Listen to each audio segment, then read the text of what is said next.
After 11 years of promoting all of my books, including The Jewish Revolutionary Spirit, Amazon, without notice or warning, removed them from our seller account. That move was preceded by the removal of all of my ebooks from my Amazon Kindle account 1 week earlier. And why was my Amazon Kindle account taken down?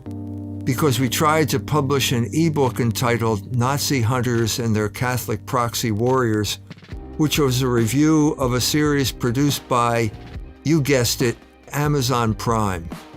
Their series Hunters got to promote not only the vilest sort of bigotry and hatred, it also advocated violence against any non-Jew that the main character, portrayed by Al Pacino, considered a Nazi. At this point, the Nazi hunters became judge, jury, and executioner, and Al Pacino sanctified their behavior by saying, "It's not murder, it's mitzvah." This is not murder, this is mitzvah.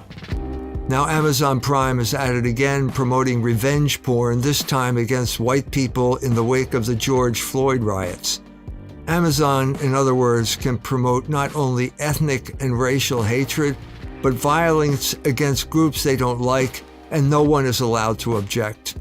Objectors to racism will be punished. Amazon can sell Blue Lives Murder t-shirts promoting violence against the police because it is so big, rich, and powerful that no one can stop them from doing anything they want. My point is simple. When the rich and powerful promote hatred and violence, it's known as racial or social justice. When those who are neither rich nor powerful object, it's known as hate speech, and they are banned from social media. If you Google my name, the first thing the Google algorithm will tell you about me is that I'm an anti-Semite. Once that happens, you are immediately guilty and deprived of any right to state your case, which is what I tried to do in The Jewish Revolutionary Spirit. That book has been on Amazon for years, garnering a long list of 5-star reviews, and no one has been able to refute what I said, which is why that book must be banned. Those who have heard me out, like this fanatical atheist from England, have a different point of view. He wrote, I sent you an email back in February saying I was agnostic and looking to find God, and you sent me back the cosmological proof for his existence.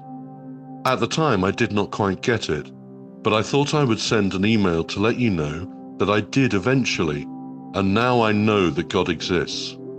It was after watching the How Evolution Produced the New Atheism video with you and Peter Helland that it finally clicked, so thanks a lot. It is such a great thing to realize, and it has added so much meaning to my life.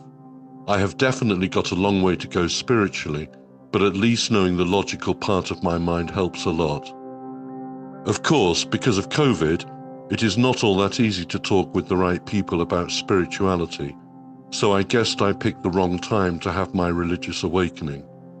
The fact that you got through to someone like me, who not long ago was a fanatical atheist and was raised by very liberal atheist parents, just goes to show how meaningful what you are talking about really is. So please keep up the good work, because it is really awesome.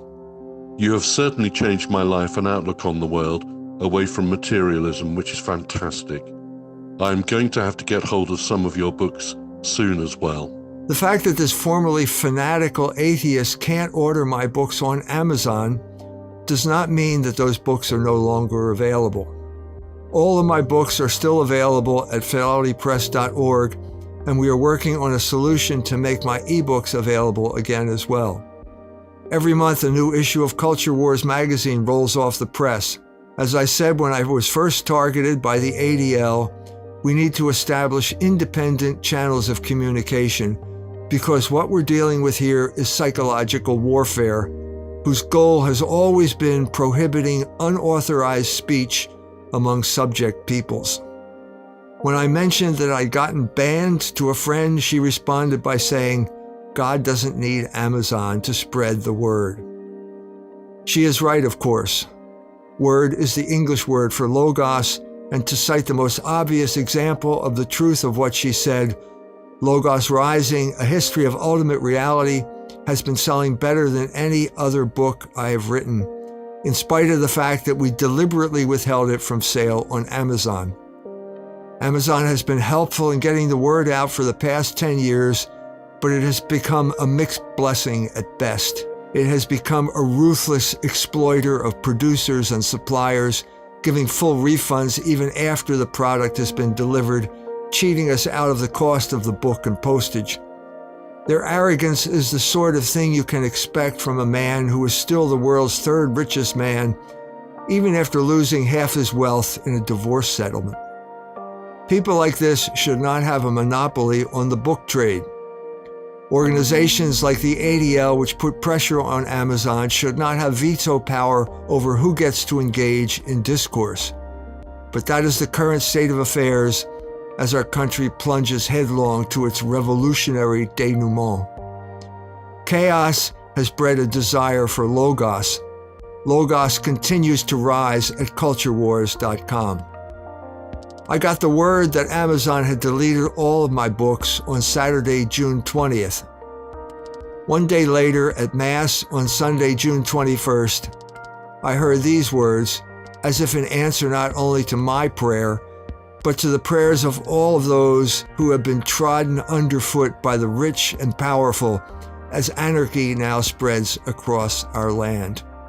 I hear so many disparaging me, terror on every side. Denounce him. Let us denounce him. All those who used to be my friends watch for my downfall.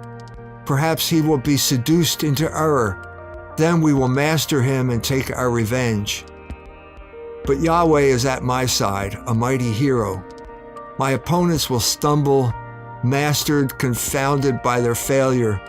Everlasting, unforgettable disgrace will be theirs. But you, Yahweh Sabaoth, you probe with justice, who scrutinize the loins and the heart. Let me see the vengeance you will take on them, for I have committed my cause to you. Nothing has changed since Jeremiah spoke those words. The brief window which allowed freedom of expression in public life in America has been closed by those who promote pornography and hate speech in its name. God allows the wicked to triumph for a time, but in the end it is the opponents of Logos who will stumble, confounded by their failure, as long as we remain faithful to its author, the Father of the Logos incarnate. Don't give up hope. Keep spreading the message by liking this video, subscribing to Culture Wars magazine, and most importantly, let everyone know that my books are still available at fidelitypress.org.